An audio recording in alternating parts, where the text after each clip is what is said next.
नमस्कार, पोल पाथ में आपका स्वागत है और मैं हूं प्रतिमा सिंह। आप पढ़ रहे हैं स्विट्ज़रलैंड का संविधान।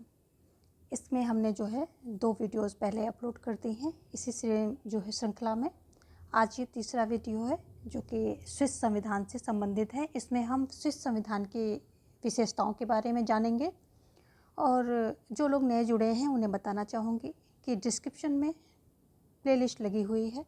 प्लेलिस्ट सेग्रीगेटेड है। डेली प्रैक्टिस वीडियो की प्लेलिस्ट अलग है, कोर्स वीडियोज़ की अलग है और एनसीईआरटीज़ के जो क्वेश्चंस हैं क्योंकि ये बहुत इंपॉर्टेंट होते हैं उसकी प्लेलिस्ट अलग लगी हुई है।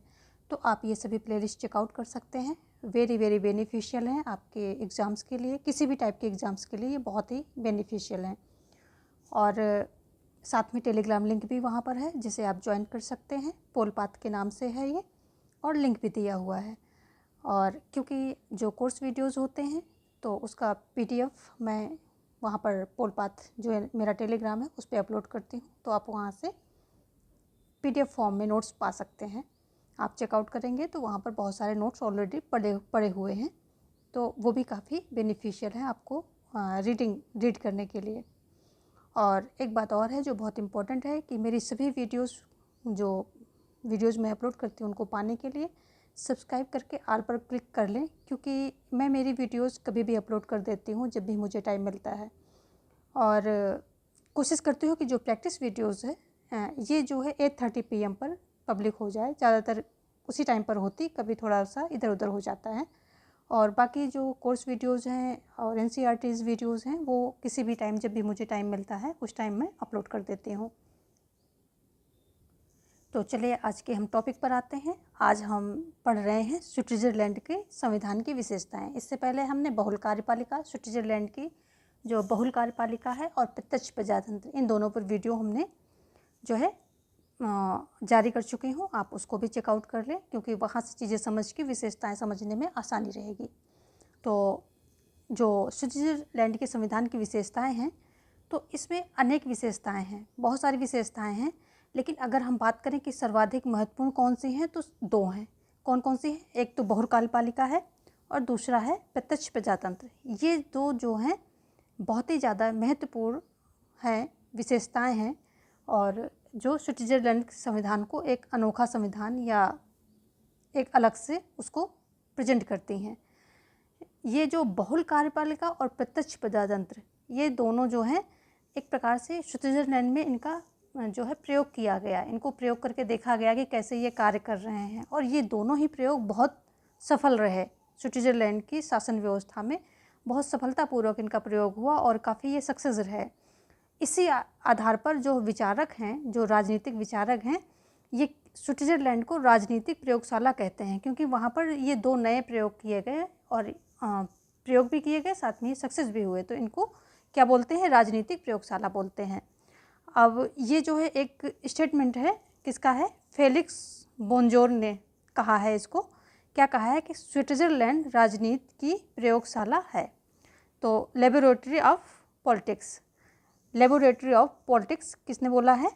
फेलिक्स बेंजोर ने। किसको बोला है? स्विट्ज़रलैंड को, क्योंकि यहाँ पर 2 बिल्कुल नए प्रयोग किए गए और वो सफल भी रहे हैं।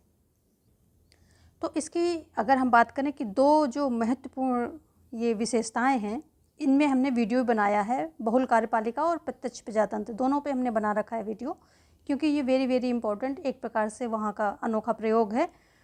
जो स्विट्ज़रलैंड में प्रत्यक्ष प्रजातंत्र आज के दौर में अगर हम बात करें तो सिर्फ स्विट्ज़रलैंड में ही अच्छे से देखने को मिलता है। तो आगे हम देखेंगे इसके अलावा और भी विशेषताएं हैं स्विट्ज़रलैंड की, तो वो भी हम देखेंगे। स्विट्ज़रलैंड आपके कोर्स में है और जो है ये काफ़ी इम्पोर्टेंट टॉपिक है, यहाँ से क्वेश्चन बनते हैं। तो पहला क्या है? निर्मित एवं लिखित संविधान। जैसे कि ये अमेरिका, भारत, सोवियत संघ, ये जितने भी संघ देश हैं, यानी कि ये जो संघ हैं, इन संघों के बाद स्विस संघ का संविधान भी लिखित है। स्विस संघ इसलिए हम बोल रहे हैं क्योंकि यहाँ भी जो है संघीय प्रणाली को अपनाया गया है, तो इसलिए इसको हम स्विस संघ भी बोल सकते हैं। तो स्विस संघ का संविधान भी लिखित है। अगर हम देखें तो कोई भी संविधान पूर्ण रूप से लिखित अथवा अलिखित नहीं होता है।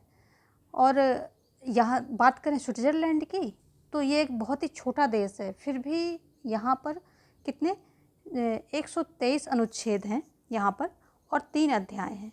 कितने 123 अनुच्छेद हैं और 3 अध्याय हैं। तो इसका कारण क्या है कि इतना छोटे देश के लिए इतना विस्तृत संविधान क्यों है? तो इसका 2 कारण है। प्रथम क्या है? पहला है कि संविधान में ऐसी बातों का उल्लेख है जिनका कि संवैधानिक महत्व कुछ भी नहीं है, मतलब वो ज़्यादा संवैधानिक रूप से बहुत ज़्यादा महत्वपूर्ण नहीं है, लेकिन उन बातों का उल्लेख संविधान में किया गया है। तो ये एक इसका लार्ज संविधान होने का कारण है। दूसरा, संविधान में केंद्र व कैंटनों के जो है विधायिकी और प्रशासनिक शक्तियों के विभाजन का विस्तार उल्लेख से किया गया है। कौन कौन से? जो विधायिकी और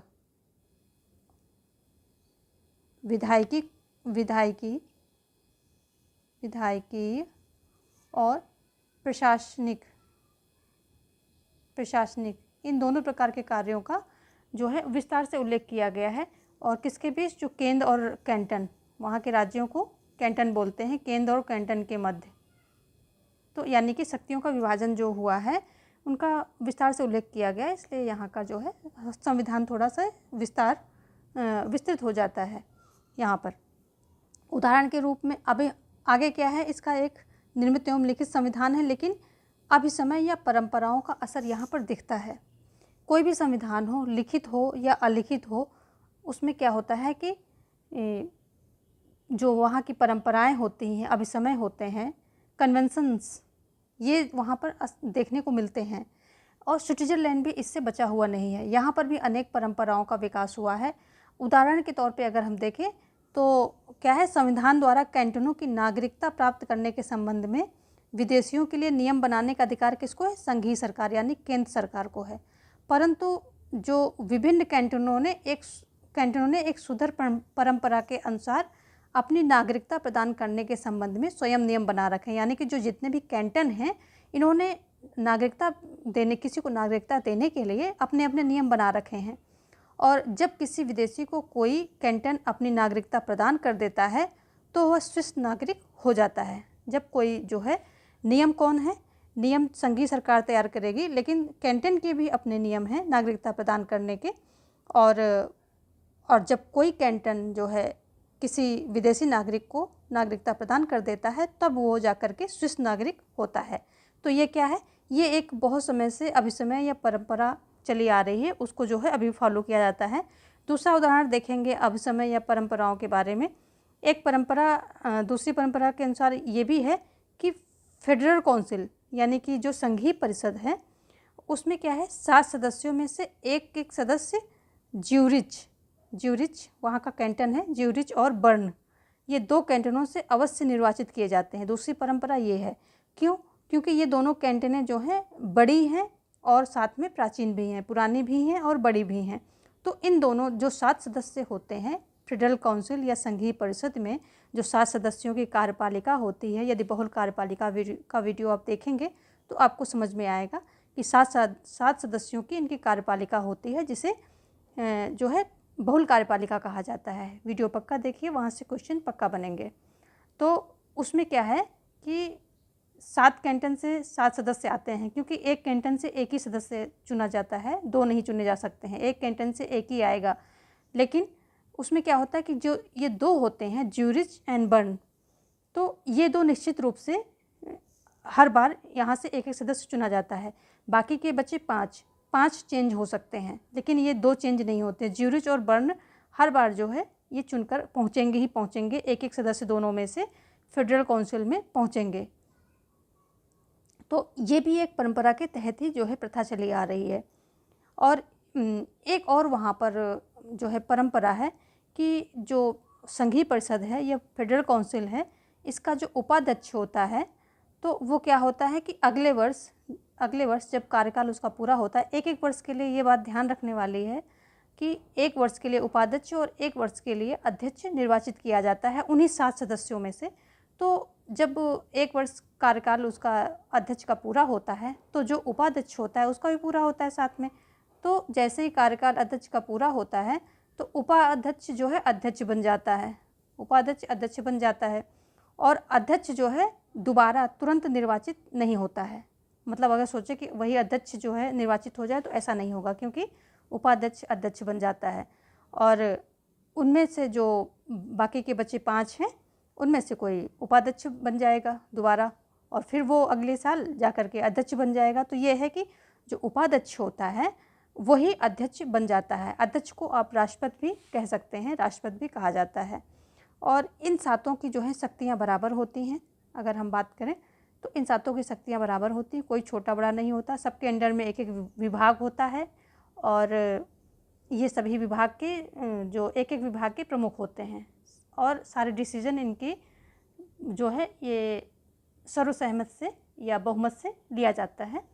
और प्लस जो राष्ट्रपति होता है या अध्यक्ष होता है वो सिर्फ विश्व पटल पर दिखाने के लिए, विश्व स्तर पर दिखाने के लिए कि हाँ ये स्विस का राष्ट्रपति है, बस उतना ही उसका एक विशेष महत्व या कुछ आप जो भी समझ लें वही एक विशेष महत्व है उसका।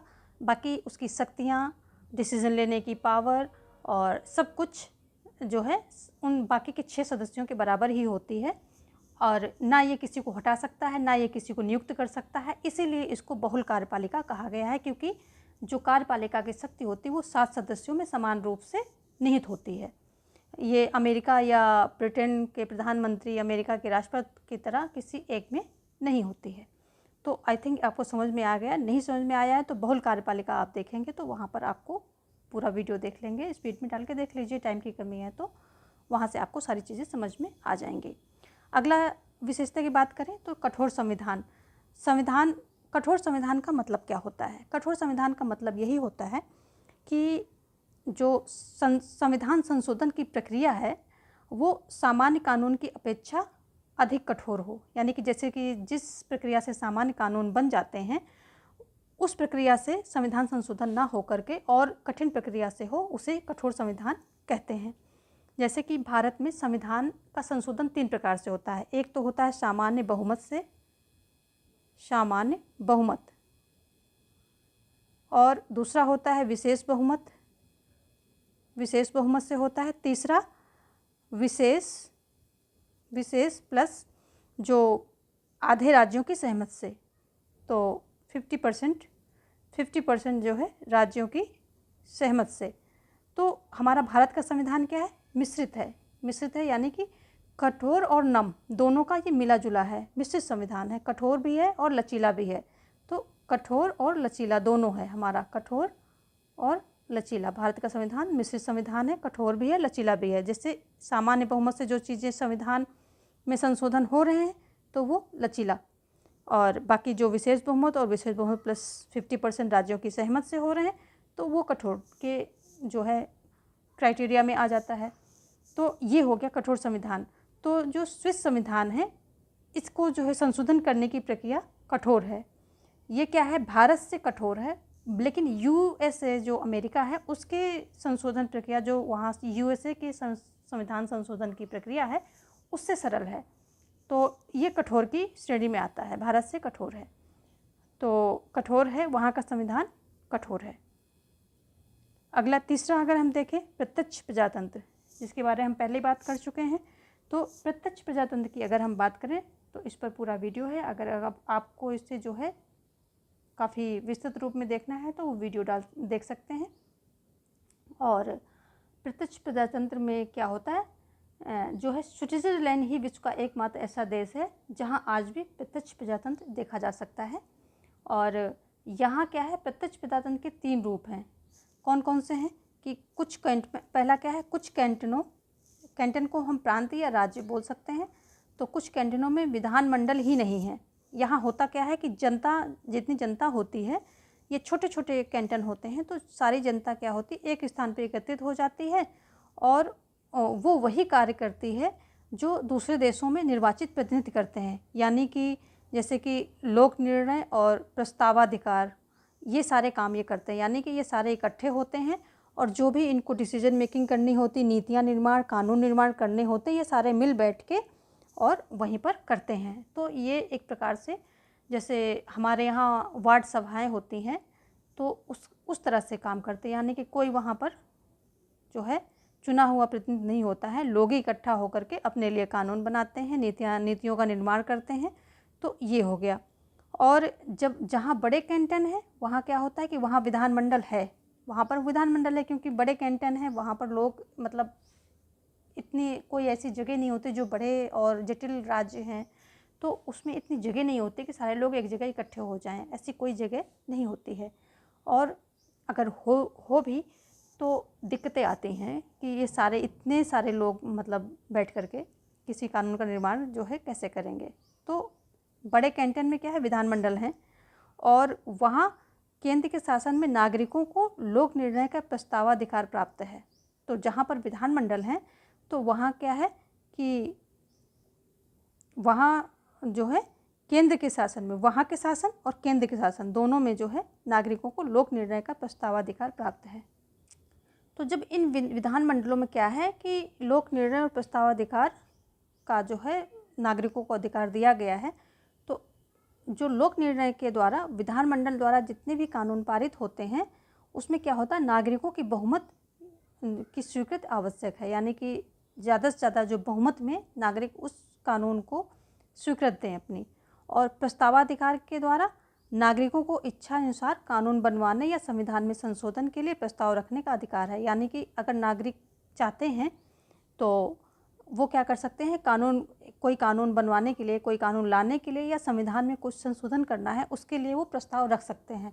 तो उसके लिए जैसे संख्या है कि 50,000 नागरिक अगर साइन करके संविधान संशोधन के लिए शुरू करते हैं प्रक्रिया, तो उनकी बात को जो है वहाँ की ये विधानमंडल है वो देखेंगे, उसको आगे लेकर जाएंगे।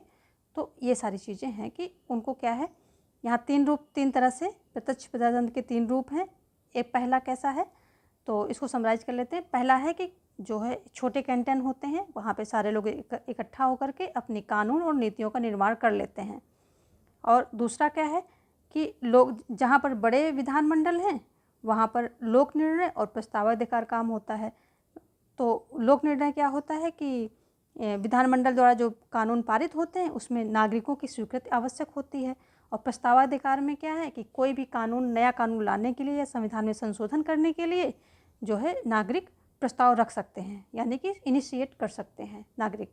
उसमें कुछ संख्या निश्चित होती है कि इतनी संख्या तक नागरिक जो है हस्ताक्षर करके कोई प्रस्ताव रखते हैं, तो विधानमंडल उसको देखेगी, उसकी मजबूरी है उस कानून को या उस संशोधन पर विचार करना उसकी मजबूरी है, और फिर उस पर बना करके फिर से जनता के सामने ले जाती है। तो वहाँ पर फिर क्या होता है कि बहुमत में जनता, जितनी जनता है, जैसे 50,000 किसी राज्य की मतलब पूरे स्विस की जनता है, ये एग्जाम्पल है, 50,000 से ज़्यादा है, तो वहाँ पर मतलब बहुमत में आना चाहिए, यानी कि 25 से ऊपर इसको समर्थन मिलना चाहिए।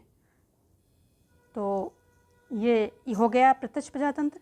और आगे देखेंगे हम गणतंत्री संविधान। इसका क्या मतलब होता है?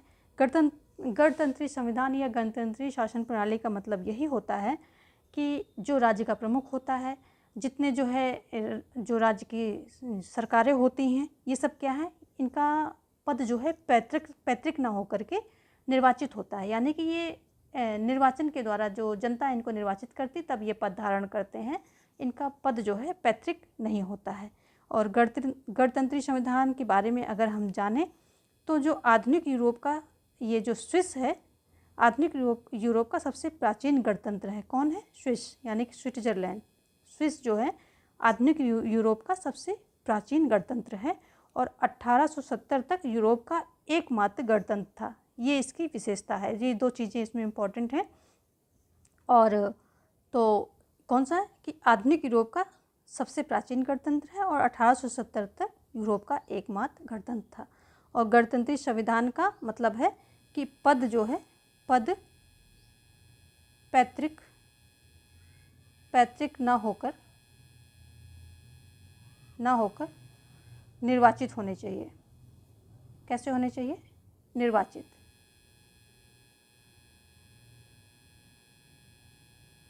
निर्वाचित होने चाहिए पद। तो ये इसका मतलब होता है। आगे हम देखेंगे संघवाद। संघवाद जो है संघवाद के जो है सभी जो संघ शासन प्रणाली है या संघवाद शासन प्रणाली के सभी लक्षण जो है स्विस संविधान है इसमें उपस्थित हैं। शक्ति संघ एवं राज्य में विभाजित है, राज्य कह लें, या वहाँ पर तो कैंटन बोला जाता है तो कैंटन कह सकते हैं आप। तो शक्ति क्या है, शक्ति जो है पूरी तरह संघ और राज्य में विभाजित है। और संघवाद की शासन प्रणाली या संघीय शासन प्रणाली के सभी लक्षण स्विस संविधान में विद्यमान हैं। और स्विट्जरलैंड क्या है, एक संघात्मक राज्य है। यद्यपि संविधान में संघ शब्द का प्रयोग न होकर किसका प्रयोग किया गया है, परिसंघ का प्रयोग किया है। परिसंघ का मतलब होता है कि जिसमें जो है राज्य अलग हो सकते हैं, यानी कि राज्य अपनी मर्जी से आकर के जुड़ते हैं, लेकिन जब उनकी मर्जी हो वो अलग हो सकते हैं। जबकि संघ शब्द का होता है कि वो जो है राज्य जुड़ जाते हैं लेकिन अलग नहीं हो सकते हैं। तो कन्फेडरेशन यानी परिसंघ शब्द का प्रयोग किया गया है। और लेकिन फिर भी स्विस व्यवस्था पूर्ण रूप से संघीय है, यानी कि परिसंघ का शब्द का प्रयोग जरूर किया गया है लेकिन ये पूर्ण रूप से संघीय है। और स्विट्जरलैंड में कितने होते हैं, 25 कैंटन होते हैं। 25 कैंटन आप जिसे राज्य कहते हैं, इसमें 25 कैंटन है। और इसमें क्या है, 19 पूर्ण कैंटन है और 6 अर्ध कैंटन है। तो 19 जो है इसमें पूर्ण कैंटन है और 6 जो है अर्ध कैंटन है। और इसमें जो है केंद्र, और इसमें क्या है, संघात्मक शासन के जो है सभी लक्षण मौजूद हैं। किसमें, स्विस संविधान में। जैसे कि केंद्र और प्रांतीय शासन की अलग अलग व्यवस्था, जैसे कि हमारे भारत में है। केंद्र और कैंटनों में शक्तियों का वितरण, हमारे यहाँ भी शक्तियों का वितरण है। संघात्मक व्यवस्था हमारे यहाँ भी है, तो हमारे यहाँ भी शक्तियों का वितरण है। राज्य सूची, समवर्ती सूची, और जो है केंद्र सूची, राज्य सूची, समवर्ती सूची और अवशिष्ट शक्तियाँ। यहाँ पर अवशिष्ट शक्तियाँ किसको दी गई हैं, राज्यों को यानी कैंटनों को दी गई हैं। अपने यहाँ अवशिष्ट शक्तियाँ केंद्र के पास हैं। तो आगे क्या है, लिखित व कठोर संविधान, अब ये भी व्यवस्था है।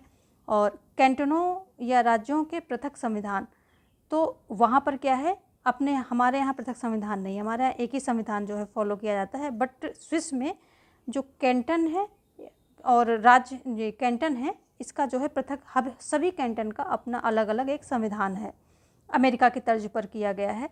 और जैसे अमेरिका में भी सभी जो इकाइयां हैं यानी कि राज्य हैं, उनके अपने अपने संविधान हैं। और क्या है, केंद्र में द्विसदनात्मक विधानमंडल और द्वितीय सदन में कैंटनों को समान प्रतिनिधित्व। तो द्विसदनात्मक विधानमंडल है, यानी कि 2 सदनों की यहाँ पर व्यवस्था है। और जो द्वितीय सदन है, जैसे कि अपने यहाँ राज्यसभा है, तो उसमें कैंटनों को समान प्रतिनिधि मिला हुआ है। और जो संघीय न्यायपालिका है, इसको बहुत ज़्यादा महत्व नहीं है। जैसे कि अमेरिका में इसको बहुत महत्व प्राप्त है। हमारे भारत में न्यायपालिका को भी बहुत जो है अहम रोल है, बहुत ज़्यादा महत्व प्राप्त है। जो संविधान का रक्षक माना जाता है, संविधान का विश्लेषक माना जाता है, ऐसा वहाँ पर नहीं है। वहाँ पर इसको बहुत ज़्यादा महत्व प्राप्त नहीं है, क्योंकि ना तो ये संविधान का रक्षक इसको माना जाता है, और ना ही ये कानून को अवैध घोषित कर सकता है। राज्यों के कानून को अवैध घोषित कर सकता है, लेकिन संघ जो केंद्र में कानून बन जाते हैं, उनको अवैध घोषित करने की शक्ति इसके पास नहीं है। अमेरिका में न्यायपालिका को बहुत महत्व प्राप्त है। तो इसके विपरीत स्विस जो है संविधान है, इसमें न्यायपालिका को बहुत ज़्यादा जो है महत्व नहीं प्राप्त है। इसके बारे में हम आगे देखेंगे। अभी हम चलते हैं, हमारा 5वां विशेषता संघवाद हमने देख लिया है। अब देखेंगे हम संसदात्मक एवं अध्यक्षात्मक शासन प्रणाली। तो जो संसदात्मक एवं अध्यक्षात्मक शासन प्रणाली, जैसे कि ब्रिटेन में है क्या, संसदात्मक शासन प्रणाली है, और अध्यक्षात्मक शासन प्रणाली कहाँ पर है, ये है अमेरिका में। तो ये स्विट्जरलैंड में ना तो ब्रिटेन की संसदीय प्रणाली को अपनाया गया है और ना ही अमेरिका की अध्यक्षीय प्रणाली को। इन दोनों प्रणालियों के गुणों को लेते हुए और दोषों को दूर करते हुए एक नई शासन व्यवस्था को जन्म दिया है स्विट्जरलैंड ने। इसीलिए इसको एक अनोखा जो है एक संविधान बोलते हैं, और ये राजनीतिक प्रयोगशाला बोलते हैं स्विट्जरलैंड को। इसमें स्विट्जरलैंड के संविधान में जो है संसदीय और अध्यक्षीय प्रणाली को मिश्रित करके दोनों को समन्वय किया गया है। ये इसकी जो है एक खास विशेषता है। ब्रिटेन की संसदीय कार्यपालिका की तरह स्विट्जरलैंड में कार्यपालिका के सदस्य क्या करते हैं कि जो है ये विधानमंडल की कार्यवाहियों में भाग लेते हैं, और इसमें क्या करते हैं कि विधेयक व अन्य प्रस्ताव रखते हैं, किसकी तरह, जो ब्रिटेन की संसदीय कार्यपालिका की तरह यहाँ पर है। तो इस तर्ज पे कितने काम करते हैं, विधानमंडल की कार्यवाहियों में भाग लेते हैं, संसदीय, जो ब्रिटेन की संसदीय कार्यपालिका है उसकी तरह। और विधेयक व अन्य प्रस्ताव भी रखते हैं। और क्या करते हैं, विधानमंडल के सदस्यों के प्रश्नों के उत्तर देते हैं और विधानमंडल के प्रति उत्तरदायी होते हैं। तो ये क्या हुआ, ये सारी विशेषताएं हैं संसदीय कार्यपालिका की तरह। लेकिन अगर हम देखें कि अमेरिकन कार्यपालिका से इन्होंने क्या लिया है, तो ये लिया है कि जो अमेरिकन कार्यपालिका के तर्ज पर स्विस कार्यपालिका के सदस्य विधानमंडल के सदस्य नहीं होते हैं और सदन में मतदान में भी वे भाग नहीं लेते हैं। अमेरिकन राष्ट्रपति की तरह स्विस कार्यपालिका का कार्यकाल भी 4 वर्ष का होता है और ये निश्चित होता है, यानी कि एक बार निर्वाचित हो गया तो 4 साल वो अपना कार्यकाल पूरा करेगा। इस प्रकार से स्विस कार्यपालिका में उत्तरदायित्व और व्यक्तित्व दोनों गुणों का समावेश किया गया है। और इसमें क्या होता है, मंत्रिमंडल का जो अध्यक्ष होता है वो राष्ट्रपति होता है। तो मंत्रिमंडल का अध्यक्ष राष्ट्रपति होता है सिर्फ जो है विश्व स्तर पर दिखाने के लिए, अदरवाइज उसकी कोई अलग से शक्तियाँ नहीं होती हैं कहने के लिए कि हाँ ये स्विट्ज़रलैंड का राष्ट्रपति है।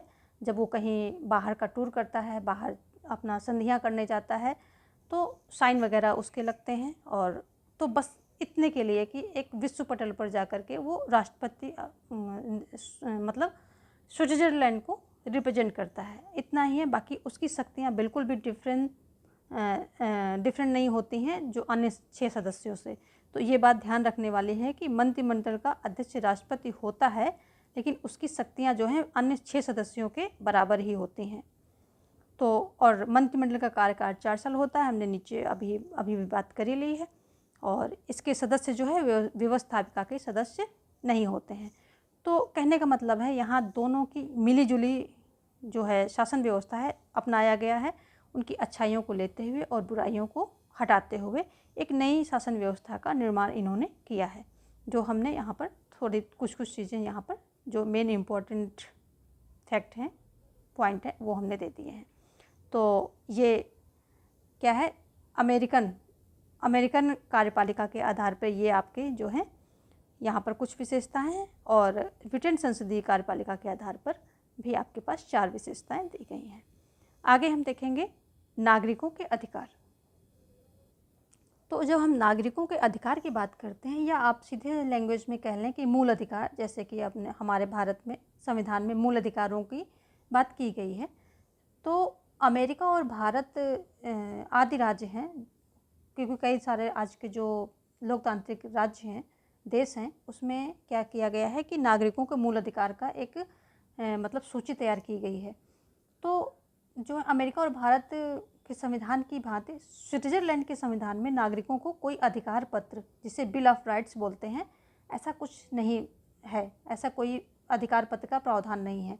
लेकिन क्या है कि संविधान का जो प्रथम अध्याय है, 3 अध्याय हैं वहाँ पर, तो प्रथम अध्याय के अंतर्गत इधर उधर अनेक अनुच्छेदों में नागरिकों के अधिकार फैले हुए हैं, यानी कि बिखरे हुए हैं, लेकिन नागरिकों को अधिकार वहाँ पर मिले हुए हैं। तो कुछ हम उदाहरण के रूप में देख लेते हैं, जैसे कि पहला है, स्विट्ज़रलैंड के सभी नागरिक कानून की दृष्टि में समान हैं, पद, जाति अथवा कुटुंब के आधार पर किसी को विशेषाधिकार प्राप्त नहीं है, ये अनुच्छेद 4 में कहा गया है। उदाहरण के तौर पे 2-3 देख लेते हैं, और बाकी ज़्यादा इसमें ये सब पूछा नहीं जाता है, बस हम देख लेते हैं। ऐसे ही अगला है, कैंटन प्रारंभिक शिक्षा का प्रबंध करेंगे जो व्यापक होगी। प्रारंभिक शिक्षा अनिवार्य है, सरकारी स्कूलों में मुफ्त दी जाएगी, और सभी धर्मावलंबियों के लिए सरकारी स्कूलों में प्रवेश हो सकेगा। यदि कोई कैंटन इन बातों का पालन नहीं करती है तो उस कैंटन के विरुद्ध संघ की सरकार उचित कार्यवाही करेगी। ये किस में दिया है, अनुच्छेद 27 में दिया है। ये पहले अध्याय में सारी चीज़ें दे दी गई हैं, बिखरी हुई हैं, पर ऐसा नहीं है कि वहाँ पर नागरिकों को अधिकार नहीं दिए गए हैं। अगला है, समस्त संघ के अंतर्गत व्यापार व उद्योग की स्वतंत्रता, अनुच्छेद 31 के अंतर्गत दिया गया है।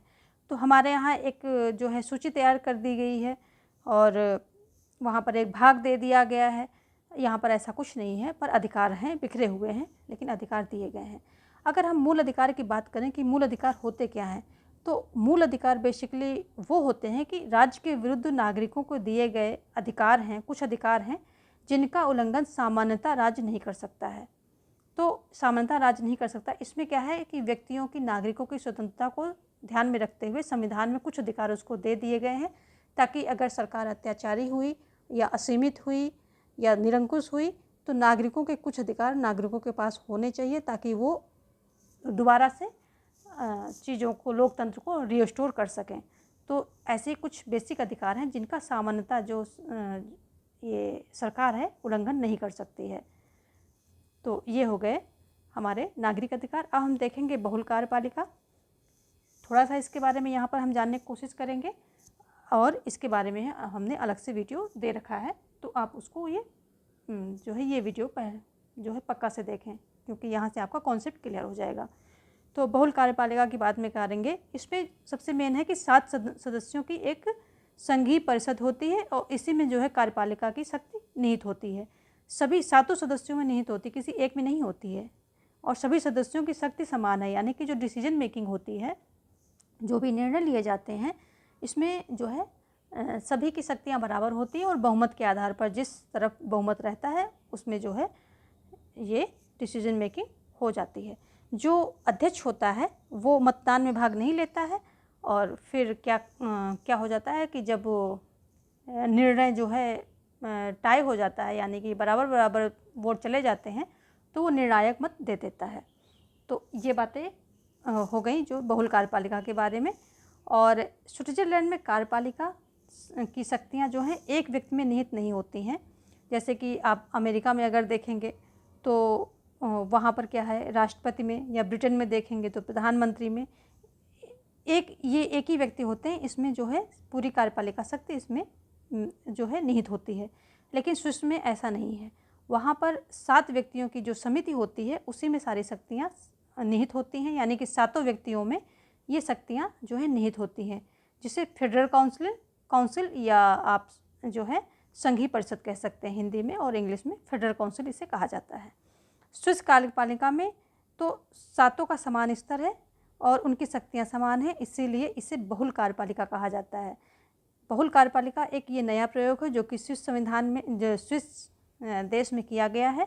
इसमें 7 सदस्यों के पास समान शक्तियाँ होती हैं और ये कार्यपालिका के जो है सभी 7 सदस्य अपनी शक्तियों का समान रूप से प्रयोग कर सकते हैं। डिसीजन मेकिंग में इनका समान शक्ति होती है, तो इसीलिए इसे बहुल कार्यपालिका कहा जाता है, क्योंकि जो है कार्यपालिका की शक्ति किसी एक व्यक्ति के पास ना होकर के 7 व्यक्तियों के पास होती है। इसीलिए इसे, अगर एक सेंटेंस में समझें तो इसीलिए इसे बहुल कार्यपालिका कहा जाता है कि शक्ति एक सदस्य के पास ना होकर के 7 सदस्यों के पास होती है। बाकी की जो है आप वीडियो देखेंगे तो वहाँ पर आपको कॉन्सेप्ट ज़्यादा अच्छे से क्लियर हो जाएगा। आगे देखेंगे हम संघीय न्यायालय की सीमित शक्तियाँ। तो जो अभी हमने बात की कि संघीय न्यायालय जो है यहाँ का स्विट्जरलैंड का, इसकी सीमित शक्तियाँ हैं। क्यों सीमित शक्तियाँ हैं?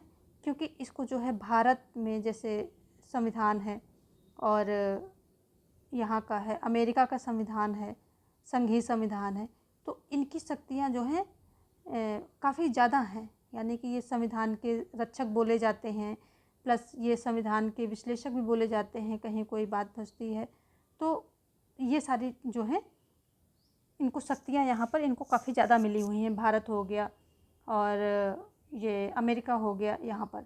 लेकिन स्विट्जरलैंड में संघीय न्यायालय की सर्वोच्च न्यायालय, संघीय न्यायालय आप इसको कह लें या सर्वोच्च न्यायालय कह लें, इसको क्या है, संघीय न्यायाधिकरण कहते हैं, यानी कि फेडरल ट्रिब्यूनल कहते हैं इसको। जो संघीय न्यायालय है वहाँ का या सर्वोच्च न्यायालय है स्विट्जरलैंड का, उसे संघीय न्यायाधिकरण या फेडरल ट्रिब्यूनल बोलते हैं। परंतु इसको वैसी शक्तियाँ नहीं प्राप्त हैं जैसे कि अमेरिकन या भारतीय संघ में सर्वोच्च न्यायालय को प्राप्त हैं। जो स्विस संघीय न्यायालय है, जो ये संविधान का संरक्षक नहीं है, यानी कि इसको संविधान का संरक्षक नहीं माना जाता है।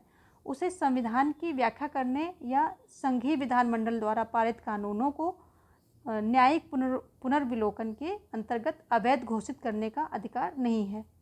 स्विट्जरलैंड में संविधान की व्याख्या का अधिकार संघीय विधानमंडल को ही है।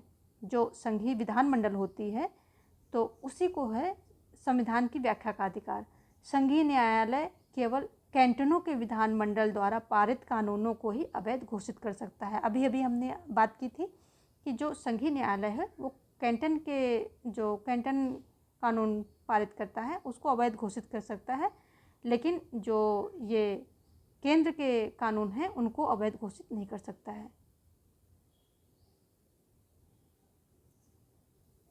और एक बात यहाँ और भी महत्वपूर्ण है कि स्विट्जरलैंड में संघीय न्यायालय के न्यायाधीशों का निर्वाचन संघीय विधानमंडल ही करता है। जो संघीय विधानमंडल होता है यही संघीय न्यायालय के जो न्यायाधीश होते हैं उनका निर्वाचन करता है।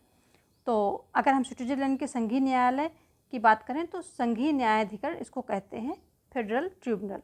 ठीक है, ये एक खास पॉइंट है। और दूसरा खास पॉइंट है इसमें कि जो व्याख्या है ये अधिकार संघीय विधानमंडल को है। जो संविधान की व्याख्या का अधिकार संघीय विधानमंडल को है। और ये क्या है, संघीय न्यायालय क्या है, जो कैंटनों के कानून होते हैं उनको अवैध घोषित कर सकता है, संघ के नहीं। इसे संविधान का संरक्षक नहीं मानते हैं। तो और न्यायिक पुनर्विलोकन के भी इसका जो न्यायिक पुनर्विलोकन का अधिकार है वो भी इसके पास नहीं है, जैसे कि भारत और अमेरिका में दिया गया है इसको ये अधिकार। आगे देखेंगे धर्मनिरपेक्ष राज्य, ये भी एक विशेषता है जो हमारा ये आप स्विट्जरलैंड के संविधान पढ़ रहे हैं तो उसकी एक ये भी विशेषता है। धर्मनिरपेक्ष राज्य का मतलब क्या होता है कि जो ऐसे राज्य होते हैं धर्मनिरपेक्ष होते हैं इसमें किसी एक धर्म को विशेषाधिकार नहीं दिया जाता है। जैसे कि पाकिस्तान में जो है मुस्लिम धर्म है उसको जो है विशेषाधिकार दिया जाता है और प्लस वो मुस्लिम राज्य कहलाता है, यानी कि वो खुले रूप से जो मुस्लिम के सारे कायदे कानून हैं उनको फॉलो करता है, वो एक मुस्लिम कंट्री है। तो ये क्या हुआ, धर्मनिरपेक्ष राज्य नहीं है पाकिस्तान। लेकिन हमारा भारत क्या है, धर्मनिरपेक्ष राज्य है। यहाँ पर भी किसी एक धर्म को विशेषाधिकार नहीं दिया गया है, सभी धर्म को बराबर माना गया है। सभी धर्मों के लोगों को किसी भी अपने अपने धर्म के जो हैं परंपराएं हैं उनको फॉलो करने का जो है छूट दी गई है, यदि वो स्वास्थ्य और इन सब चीज़ों में कोई स्वास्थ्य के दायरे से और इन सब कुछ पॉइंट है वहाँ पर, इन सब दायरों से कोई काम गड़बड़ नहीं कर रहे हैं तो बाकी सबको अधिकार है कि अपना जो है जिस चीज़ में उनका विश्वास है तो उसको वो फॉलो कर सकते हैं। अगला है सभी कैंटन का पृथक संविधान। तो अभी अभी हमने बात की थी ऊपर कि स्विट्जरलैंड में जो है सभी कैंटन का पृथक संविधान है।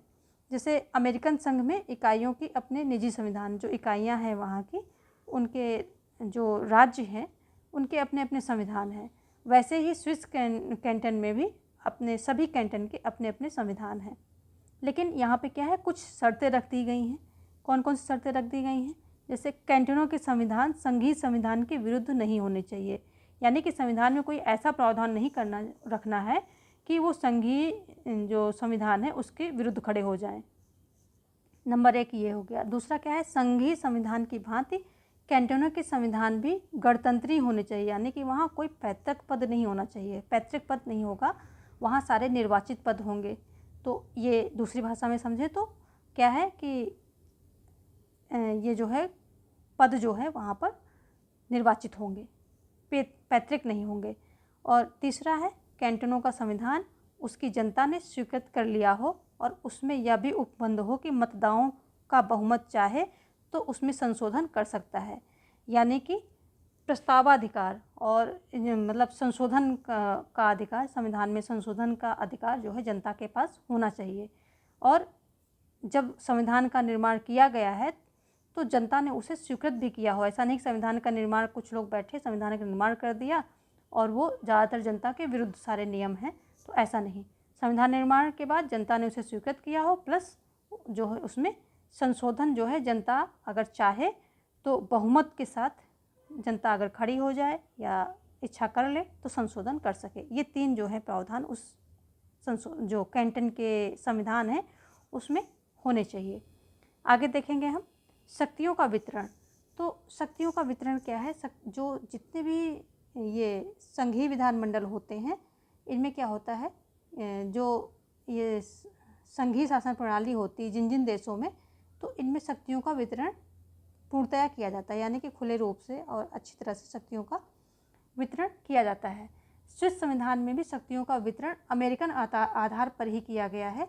संविधान में कुछ जो है विषय स्पष्ट रूप से केंद्र को दिए गए हैं, कुछ विषय ऐसे भी हैं जिन पर केंद्र व कैंटन दोनों को समवर्ती क्षेत्र प्राप्त हैं, यानी कि समवर्ती अधिकार क्षेत्र प्राप्त हैं, यानी कि कुछ विषय ऐसे हैं जिन पे दोनों कानून बना सकते हैं। और अवशिष्ट शक्तियाँ किसके पास हैं? जो स्विट्जरलैंड की इकाइयाँ हैं यानी कि कैंटन है उनके पास है। अमेरिका में भी जो है अवशिष्ट शक्तियाँ अभी हमने बताया था कि किसके पास है। अमेरिका में जो इकाइयाँ हैं वहाँ की राज्य हैं उनके पास अवशिष्ट शक्तियाँ उनको दी गई हैं।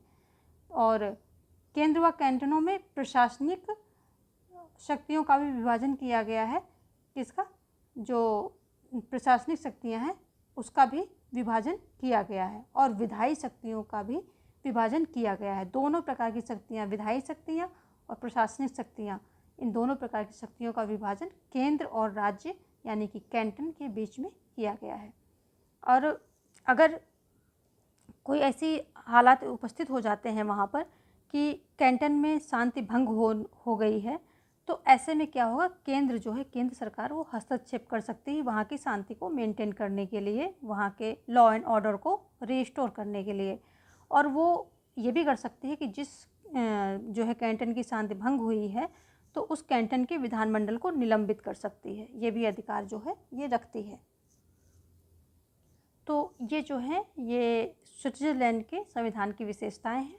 आई थिंक आपको ये पूरा कॉन्सेप्ट समझ में आया होगा, क्योंकि मैंने काफ़ी अच्छे से समझाने की कोशिश की है। फिर भी आपको अगर कोई डाउट है तो कमेंट सेक्शन में आप जो है अपना डाउट पूछ सकते हैं, मैं उसका जवाब देने की कोशिश करूँगी। प्लस जो है इसमें जो बहुल कार्यपालिका और प्रत्यक्ष प्रजातंत्र हैं, इन दोनों से बहुत ज़्यादा क्वेश्चन बनते हैं। तो ये वीडियो आप बिल्कुल देखना ना भूलें, इनको ज़रूर देखें। और स्विट्जरलैंड के हमने जो है सारा कॉन्सेप्ट या जो टीचिंग एग्ज़ाम से रिलेटेड है वो हमने कवर कर लिया है। और बाकी अगर कुछ एक दो पॉइंट इधर उधर रह रहे हैं, मिस आउट हो रहे हैं, तो उसको हम प्रैक्टिस में ले लेंगे। उम्मीद करते हैं कि ये वीडियो आपके लिए यूजफुल है और बेनिफिशियल होगी एग्ज़ाम पॉइंट ऑफ व्यू से। और यदि आपके लिए ये यूजफुल है, आपको ये अच्छी लगी, आपके लिए ये आपका कॉन्सेप्ट क्लियर कर रही है, तो प्लीज़ इसे लाइक, सब्सक्राइब एंड शेयर करें। धन्यवाद। मिलते हैं कुछ और क्वेश्चंस के साथ, कुछ और टॉपिक के साथ।